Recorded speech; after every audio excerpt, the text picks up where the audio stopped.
was going through all of this, I was so secretive about it because I couldn't imagine that anybody could understand how I felt.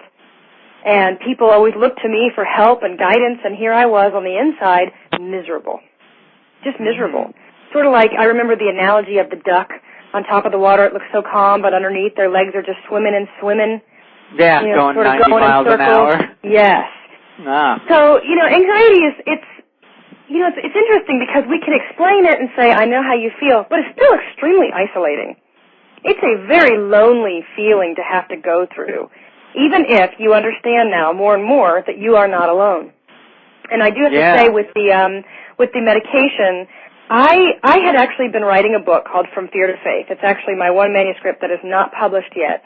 And I started writing it when I hit the rock bottom of anxiety, where I just couldn't even function anymore, and I started writing my way out of it. And it's actually how I ever started writing in the first place. And at the end of the book, I really thought that I had healed it and proved to everybody that, you can heal, and I figured out that it was my spiritual gifts, and I finally faced them and stepped in and claimed my own power, and I, riding off on the white horse, and then I went through some life experiences where I just fell so far down I couldn't get myself back up anymore. And I wrote an author, his name is Tom Rutledge, who I just am eternally grateful for. He wrote the book Embracing Fear. And I have this habit, when I'm reading somebody's book, if they have struck me, I write them a letter. So I've written a ton of people letters in my lifetime because I think it's really important when you think something good about somebody that you share it. Even if you assume they hear it all the time. They probably don't. So I wrote him a letter, and I said, I'm a phony. I'm a big, fat, phony liar fraud. I wrote this book, and it turns out that everything I said was a lie. And, I wrote this just harsh, letter to him. And I said, I'm reading your book, but I'm sure it's not going to help me either because nothing can. And he wrote me back, like the very next day, and he said, have you thought about facing your fears about medication? What is it about you that's so against medication? And he said, maybe that's the biggest fear that you need to actually embrace. And he said, the brain is an organ. If it was your heart or your liver or your kidneys, you wouldn't hesitate to take something to make you better.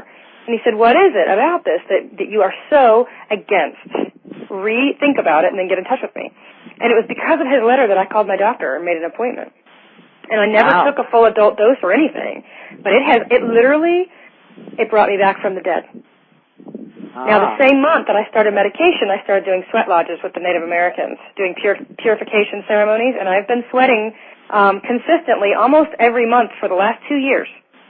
So I keep on my path, Okay, that means that doing sweat lodges versus constantly perspiring? No, not the same. No, what? Now I go in search of whatever scares me, and I jump into it. There you go. Whereas I used to run away. Now I realize that when the adrenals start kicking, and I always felt anxious, I could have taken that as excitement, but I didn't. I took it as fear. Yeah. Now when I see something that makes me nervous, I walked on fire the last 2 New Years. At New Year's Eve at midnight, I did fire walks with these Native American people because you throw your fear into the fire, and the second you step on, you have to make it to the other side, and you only focus on the end result. So you don't try to jump off or jump. You can't. He said that. He said once you step onto these hot coals, you cannot turn back, and you can't jump off to the side. You have to do it. And he said put your fears through here, and only think about the end, and make it. Yeah. And the first year, I burnt the bejesus out of my feet. I had second-degree burns all between my toes because I had so much fear to overcome. And then last year I did it, and I danced my little happy butt across that fire. I didn't feel a thing. I ended jumping up and down, and I was ready to do the fire walk again it was amazing. But it's what we project as fear. It eats us up. It eats us alive. It really can. It just, not that it's just the Native American ways, but I do love them very much. They consider that every animal is a sacred medicine, that every animal in the world represents a sacred message to us. The Native Americans are the earth keepers. They're the keepers of the earth. They're considered the red people. And when it comes to anxiety, they call it coyote medicine, and that is the medicine of the mind, and it's the trickster. Coyote loves to make everything way bigger and more interesting and exciting, and that is the medicine of anxiety. It's the medicine of the mind, coyote. Now, what we try to do is become the medicine of the eagle, and the eagle is the medicine of the heart. And the eagle sees things from the highest perspective possible, so it's a lot more plain. It's a lot simpler. It's very truthful, but it's much more simple. So we tend to ignore that and go with the coyote. And that is anxiety. We hear it. Let's say somebody's getting anxious and they start getting short of breath, and then they start thinking, I'm going to pass out. Something's wrong. Something's really wrong this time. You always say that. This time it might be true. Yeah. And you start believing all those little what-ifs, and you build it and you build it. And you hear another little voice, but it's softer, and it's saying, you're just nervous. You're just you're okay. Everything's okay. And you just brush that to the side because you're too busy listening to, no, what if this time really? What if this is the time that I'm going down? This is it, right? This is, and you always say that. But that's the battle of the eagle and the coyote. Ah. Okay. See, that little itty-bitty voice, the one that's calm and rational, sees it from a higher perspective. That's your heart. It's even in loving relationships we fight between the heart and the mind, right?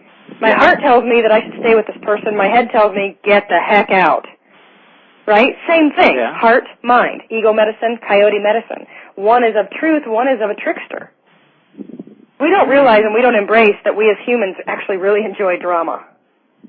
I don't like to admit that, but we really sort of do. We like the excitement, the adventure. Okay. So when it comes to a simple truth, we sort of go, you know what? If it's too good to be true, it probably is. But that's not really true.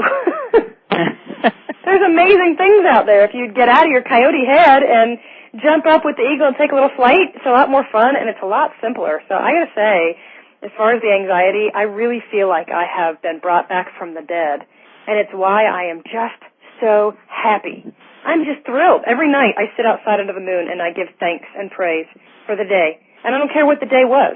Not every day is going to be your best day in the whole world, but the fact that you're still here and you're breathing and you're able to sit outside and enjoy, that's a big deal. That's a gift that goes wasted all the time because we're too busy thinking about the big, big things.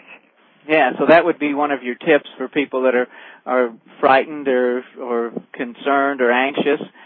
Would be to take, 1 minute, 2 minutes, some amount of time at the end of the day just to connect to nature, whatever that is around them, a tree, grass, something like that, and hold a plant, I guess, if nothing else. Well, and then you can actually, here's the thing. If you do it at the end of the day, you can go in and actually sleep because you have let go of everything. Let's say that you start the day. Let's one-up it. I do it at the end of the day because I love that. I love being under the moon because the moon is so special to me. So I resonate better at night because I love sitting under the moon and stars. And even, this is a little trick, the sound of the crickets, the Native Americans say that it balances all the body's chakras, all the body's energy centers. They use that sound. That's why a lot of times they use the sound of the rattle and they circle it to make the sound of the crickets to balance your body's energy. Oh. So then I sit out there and I breathe this incredible clean air because it's always cleaner at night.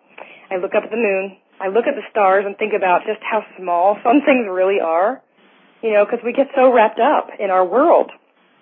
And really, in truth, some of it's really insignificant. Some of it isn't. We're all incredibly sacred parts of this planet. And I wouldn't dismiss that for anything in the world. Everybody has a value and nothing would be the same without you in it. Nothing. But people don't really value. It's a big statement. Well, especially given the enormity of the universe and that we're so teeny tiny, it's kind of nice to go, wait a minute, yes, we might be in comparison to the entire universe, and on planet Earth, our existence matters. It absolutely matters. I think people get so caught up in things, and they don't realize that nothing in the world would be the same without you.